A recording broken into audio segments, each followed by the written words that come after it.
Okay. Welcome back, Redmond radio listeners. It's a beautiful Redmond day. Right, Jesse? Sure is. Sure Sure is is. a Yeah, Redmond day, Redmond. yeah. Wait, it's a Redmond day. Always has been. Thank you, thank you, Jesse. Okay.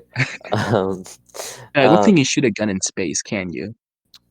I don't think you can. No, I don't think so. Um, let's see. What else? Yes, no, I don't think so. It's a very sunny day. It's very blue skies, like Mr. Blue Skies. You, Jesse, as you are our certified Pretty meteorologist, blue out here too. Not a single cloud in the sky. we're here because we're celebrating Nelson Mandela's birthday. Nelson Mandela was born on July 18th, 1918, which today's the 25th, the Saturday, so last week was his birthday. And if I remember correctly, he would have been what? It's his 102nd birthday, I think. So they happy 102nd birthday, Mr. Mandela. And we're just here talking about Welcome. Mandela's legacy. So here's the very long, I would guess maybe 10-minute history lesson on Mandela and what he did. And then Jesse will do like another 10 minutes of talking about his legacy or something like that. So yee. Yes. I have a lot of details, but it's not that much. If you do want to learn more about Mr. Mandela, um, Mr. Mandela, it's like a teacher. No, if you want to know more about Nelson Mandela, I'm going to link down some documentaries about him and some articles about the organizations that he's created and all that. Okay, so let's see. So South Africa used to be separated by racism, and it was fractured by apartheid. I mean, obviously, the wounds caused by racism would take long to heal, because I mean, it's sure we kind of ended racism in the 1960s with the Civil Rights Act, but the consequences of racism and slavery still live on to this day. So Yeah. you can kind of think of Mandela kind of as how Martin Luther King was to us. They helped end the racism and the stigma of racism in South Africa. Even but like the Segregation. yeah, and segregation. It wasn't racism wasn't solved, right? But the fight towards equality was started, something like kind of like that. I don't know how else to better explain it. Okay, so we'll start off with kind of like the history of South Africa, very rough, which was the natives in South Africa were very peaceful and tribal people. They governed themselves in tribes, and they had kings as well as they had no, that's it. They just have kings, and they had Yeah. there were I think they were nomadic, if I remember correctly. I think they were nomadic people. I believe so. Yeah. I think they were nomadic, if I remember correctly.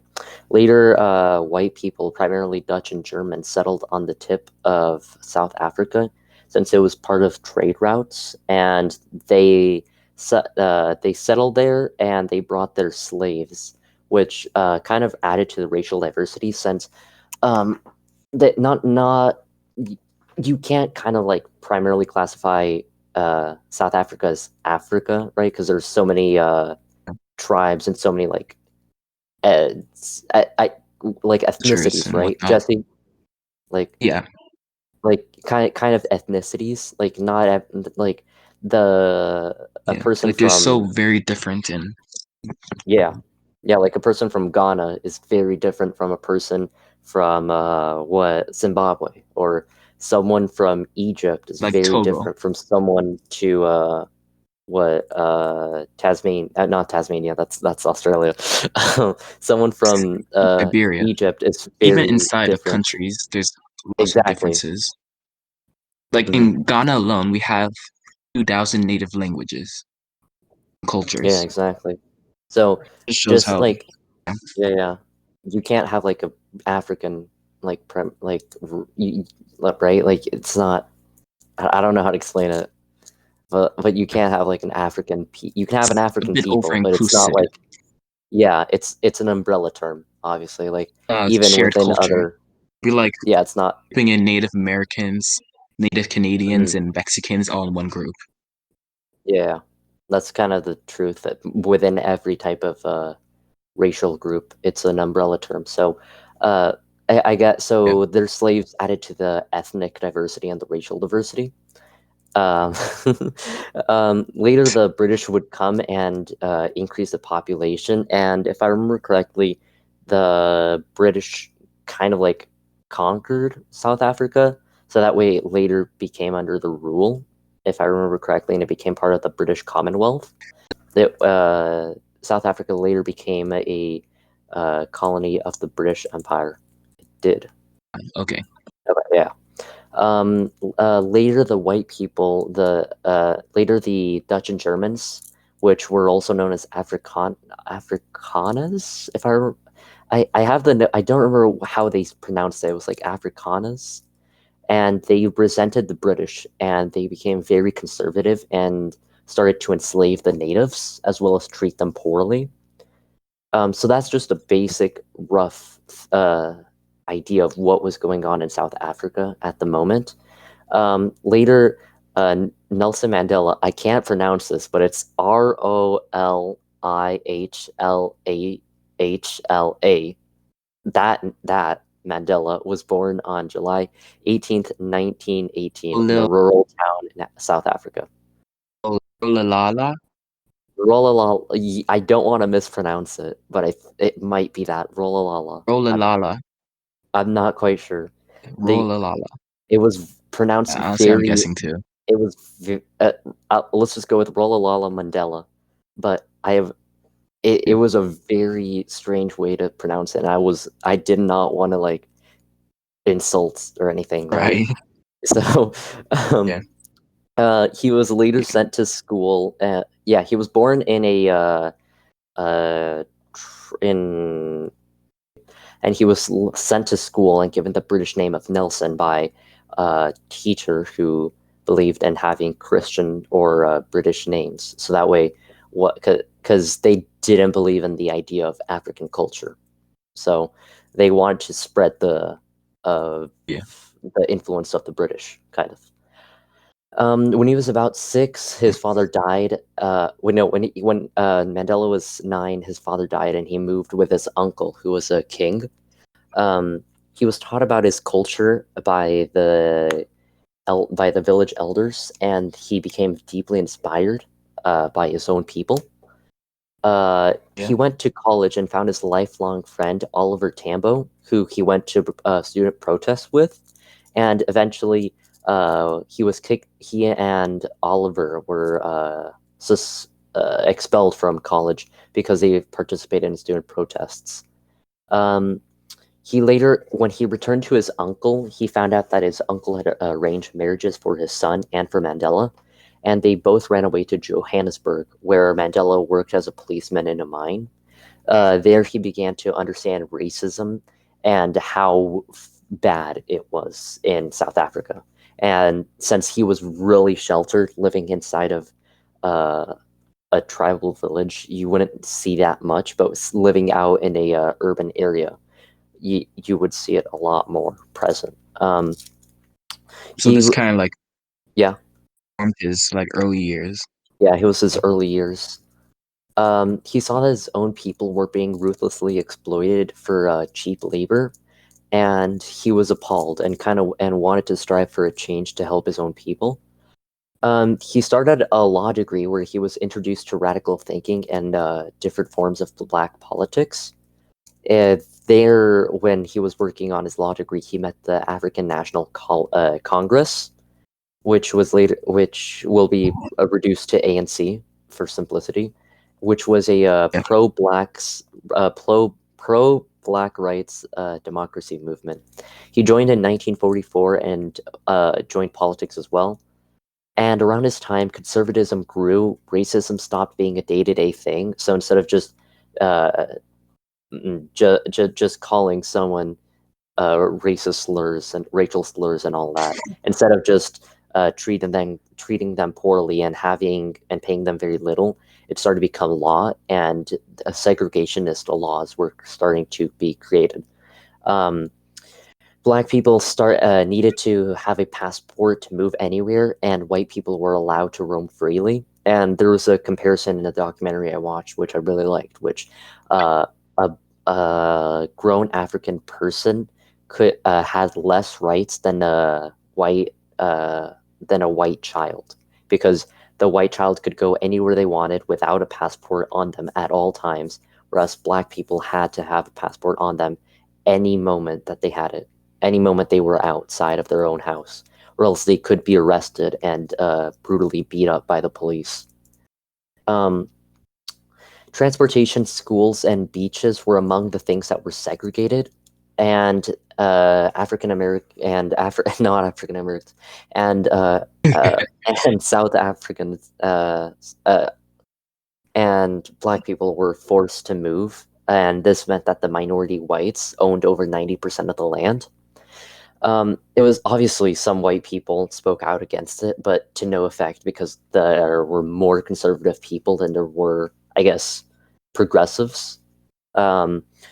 some Nazi sympathizers, because this was starting all before World War II, and around the era of World War II, Nazi sympathizers in South Africa ended up in government positions, who you can just imagine would create some of the racist laws in South Africa at the time. Um, Mm. white people began to be more desensitized to the world around them and began to accept the racist systems that Black people faced on a daily. Um, and then the ANC tried talking with the government. Like their original goal was to speak with the government, try to create some form of agreement, some sort of what's the word? Treaty. No, not a treaty. Compromise. Compromise. Yeah, some form of compromise. As white nationalism grew, Nelson Mandela and other young activists created a youth league and wanted to use stronger tactics. And they created programs of planned strikes, boycotts, peaceful resistance, as well as civil disobedience. And they stressed the fact that they did not believe in violence. They merely just believed in civil unrest as a way to force the government to uh, have more rights for the Black people of South Africa. The 1948 election was a win for conservatives because the I think it was a president, the person appointed ended up creating a lot of the racist laws in of that time, and Yeah. and because of this, the ANC adopted the policy of the Youth League and started to work with the Communist Party, since most Black people were working poverty line jobs and they began to be sick of how they were treated. So they resorted to more to stronger tactics in order to gain liberty. Um, let's see. As Africans striked, the government cracked down and sent out the police, who were more than happy to attack blacks. One protest had 18 people killed by the police, and the youth branch of the ANC started working with the Indian Congress, which was a group mentored by Gandhi. They started a program of defying racist laws, and that program struck a chord with workers, since there was massive unrest and there was massive unrest in the country. Many workers disobeying laws, and thousands of people being arrested, including Nelson Mandela. because of this, white people overseas, as well as in South Africa, began to protest against the government, but they were swept away by the loud voices of the conservatives. Um, when Mandela was released from prison, he prepared for an underground version of the ANC so that he could continue working without being detected by the government, since they knew in the coming few days the government would eventually crack down on the organization and deem it illegal, or just shut it or try to dismantle it internally. Um, he was also very important in the development of the multiracial Congress of the People and the Freedom Charter, which was an example of a constitution for human rights. And if I remember correctly, I might be wrong though. I might be wrong. Um, just might. The government was tired. Yeah. So Just the might. government became tired of Mandela, Take it for grain and of he salt. was one of the 156 race leaders who were charged on treason trials. By the 1950s, black people were forced to carry around a passport, like I said earlier, and yeah, they were forced to carry around a passport to travel anywhere, and if they don't have it, the person could be arrested. The passport included things such as crime record, tribal affiliation, name, birth, if they were employed or unemployed, uh, as well as if they were allowed to travel. And if I remember correctly, each month the employer of the person had to sign onto the passport, or else the person was deemed unemployed, and they were sent to native reserved camps, if I remember correctly. So it was not a very fun time, and you if you did not carry it around with you at all times, you were treated harshly. Um, and here we talk about one of the worst massacres, one of the uh, not, I don't know how to say it, but one of the massacres that was caused by the police uh, in an effort to scare the black activists. Because in the morning of March 21st, 1960, around 5,000 people showed up to protest the passports. Uh, I don't remember where it was exactly. It was outside of a police station, and the officers there were allowed to move without struggle, and the protest was peaceful, and the mood was very joyous and relaxed. Um, Later, when uh, I believe military vehicles started to appear, not the people Yeah. protesting weren't that afraid because they were all very joyful, and they were in a kind of a singing mood, you know. The police later opened fire uh, using rifles, machine guns, and revolvers, and resulted in 61 and 69 people never making it back home, and 10 of those people were children, and I believe more than 160 people were injured. Um, all that the people wanted was justice, and they were treated with hate. And the protests were planned by the Pan African Congress, a splinter group from the ANC. So As a result of this, 95% of the workforce striked for 2 weeks in fury, and the ANC and the PAC were outright yeah. banned. Mandela was arrested once more, and the government declared martial law, and they arrested tens of thousands of people. Um, this meant that none of the countries in the world supported South Africa, and that the spotlight was on them and their racist laws. Mandela was forced to live life on the run for a while, since he was wanted by the government, and he planned the next form of protests. And he devised armed protests, which would attack government property and would not endanger any lives. And the intent was to it was to, and their intent was to destabilize the country and cause other countries to renounce support Yeah. for South Africa.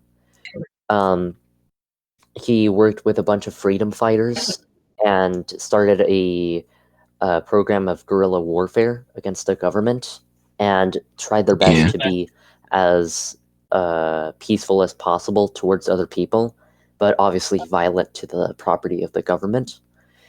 It is theorized that he was arrested by the CIA and turned over to the Yeah. government, where he lived, where he was forced to live life in prison, if I remember correctly.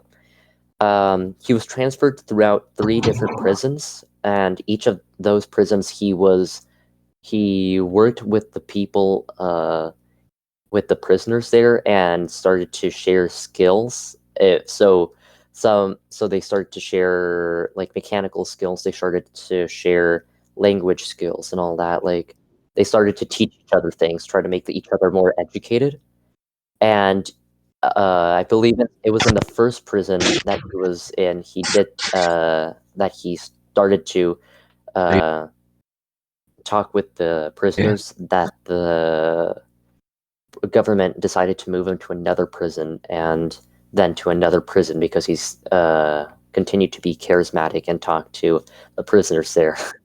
um, but the important thing here about Mandela is that because he spent so long in jail, if I remember correctly, it was 20, no, it was a decade, if 27. 27, right? It was 27 years in prison. Yeah. His his moral compass was not corrupted. He didn't want vengeance. He didn't want anything. He still believed in a free country without any form of racism, and he didn't believe in like black superiority. He didn't believe in anything, right? He just wanted equality for everyone, and that's kind of like why he's so inspiring, because he spent 27 years in prison. He didn't want to do any bad. He just wanted equality. Um, Yeah. when he was released, South Africa entered a state of instability, because of all those years of apartheid and racism started to cause the country to boil to it started to heat the country up to its boiling point. And when he was released, he needed to help the country get back to being peaceful. Later, he realized that his wife, Winnie, um, started to surround herself uh, with freedom fighters who were very ruthless in their tactics, to say the least. Since she started to be accused of murder and kidnapping of uh, if I remember correctly, people who they considered to be black traitors. Um, Yeah. And right here is where I will leave Jesse uh, to talk about the legacy of uh, Nelson Mandela, because I can't speak. Nelson Mandela. I can't speak. It's like we switch roles this Yeah, episode. Jesse's gonna speak. All the turntables. Jesse's gonna speak perfect English, and I'm here stuttering. Oh, Ah, yes. yes, I am going to articulate with perfect diction and everything. yes. Thank you, Jesse. No. Yes. So, Nelson Mandela, even though he's not with us today, he still has the law of us, the law stuff to look back at, in ways of his accomplishments and his influences. So, Nelson Mandela, during his whole career, won over 260 honors and awards, including the 1993 Nobel Peace Prize. He was a prominent member of the African National Congress, which is one of the republics in South Africa, and also one of the republics that haven't lost the election since he ran. Um, he also helped fight against the apartheid legislation in 1948, which would have institutionalized racial segregation through things like segregated public premises, limited spaces, also forbidding marriage between white and black people, or people of color. He also founded the first black legal partnership in South Africa with a person named Tambo. Also became the first Black president of South Africa and began multiple organizations, including the Nelson Mandela Children's Fund, which helps kids between birth to 22 years old, and also orphans who were affected by the AIDS crisis. Also founded the Nelson Mandela Foundation, which promoted the vision of equality for all and also helped with the AIDS crisis. So Nelson also raised money to build schools and clinics in South Africa's rural areas.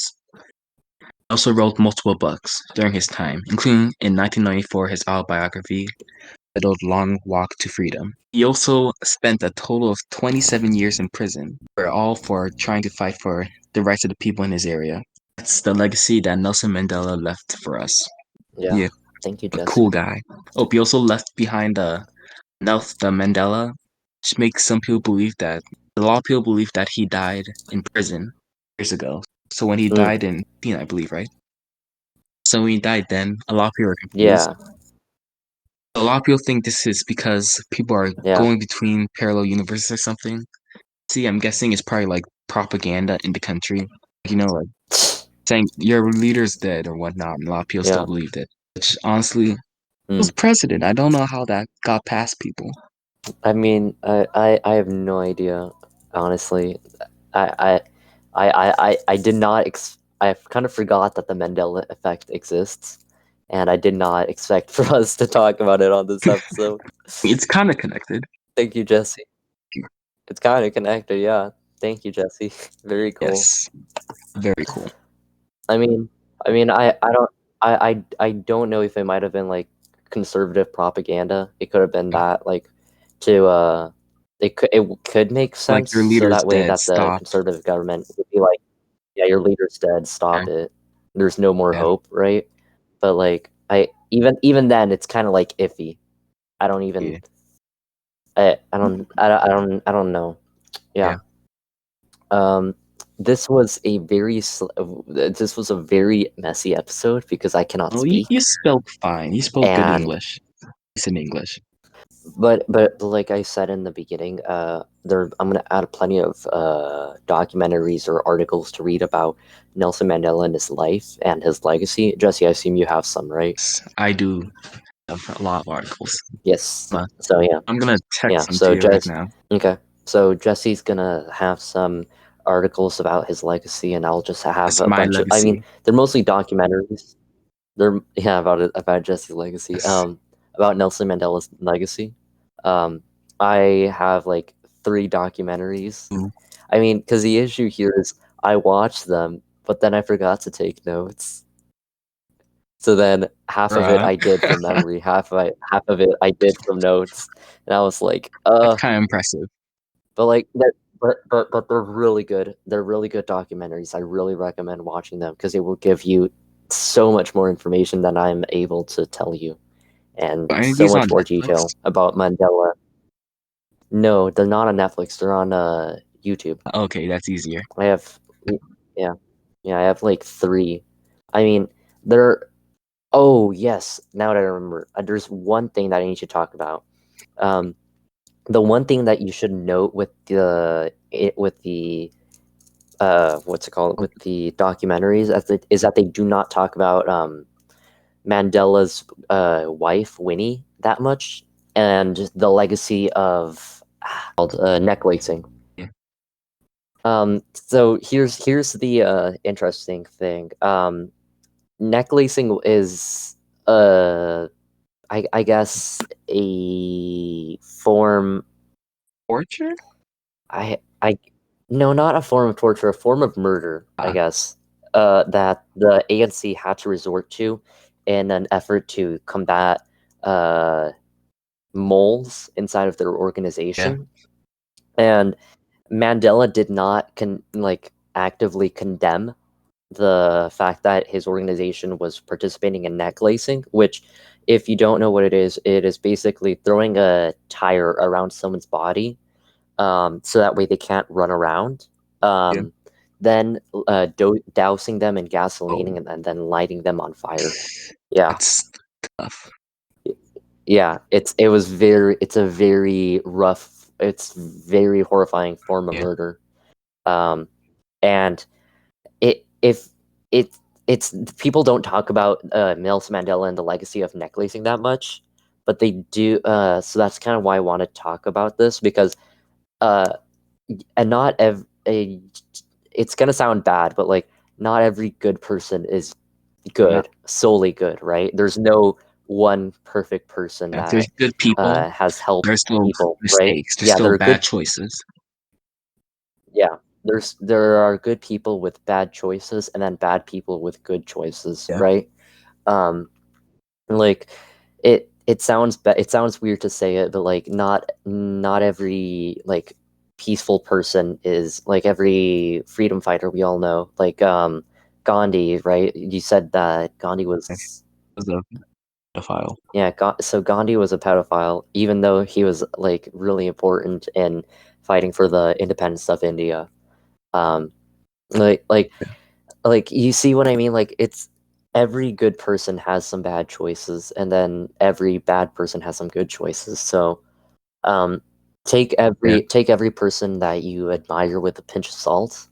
Um, I Do your do research. your research before like worshiping them. I guess like if anything, don't worship a person that much, because uh, Yeah. Nelson Mandela was a very important person, and without a doubt, like is like uh, he was very important for civil rights, and without him, I don't think that South Africa would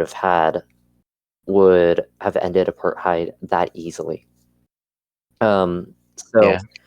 I'm not saying that Nelson Mandela was good, like solely good, because he did not condemn necklacing, and his wife uh, Winnie actually did a lot of necklacing. She ordered a lot of the necklacing and a lot of the murder that helped the ANC get rid of the moles. So I'm not Mhm. condemning. I'm not saying Mandela was a good person because he didn't actively participate in murder, but like he didn't condemn it, right? But I'm not saying he's not a good person either. Yeah. He was very important, and it's all about perspective. So I think it's important to talk about that Yeah. and to see that not every good person is solely good, but not every bad person is solely bad, right? Um, Yes. yeah, but as I was saying, the documentaries don't talk about that, and if it's very important to talk about like every single bit of info from both perspectives. Yeah. So it doesn't come off biased Yeah, and so it everything. doesn't come off biased, and yeah, Yeah. uh, so that was the weirdest thing I've had to talk about. Sure is. The Sure war is crimes the of the war crimes of Nelson Mandela, one of the greatest people of all time, if you ask me. Um, yeah, just keep an open mind. great. Take every person with a pinch of salt, etc. That's all there is Yeah. to it. Yeah, I can't help but feel bad for saying that, but bruh, bruh, okay. Um, yeah, so anyways, I will leave a bunch of articles and a bunch of documentaries that you can watch to better educate yourself on Nelson Mandela. More educate yourself. Yeah, and it'll go into a lot more detail, and it'll just kind of show you how good of a person Mandela was and how pure his intentions were. Um, yeah, Yeah. Jesse, do you want to do the outro? Yeah. Thanks for joining us for this episode of Redmond Radio. I'm Jesse. That's Gabe. And just have a Redmond day, you know. We're Redmondy Day. Yeah, Redmond Day. Let's Yeah. go. Yeah. Okay. Bye. Bye.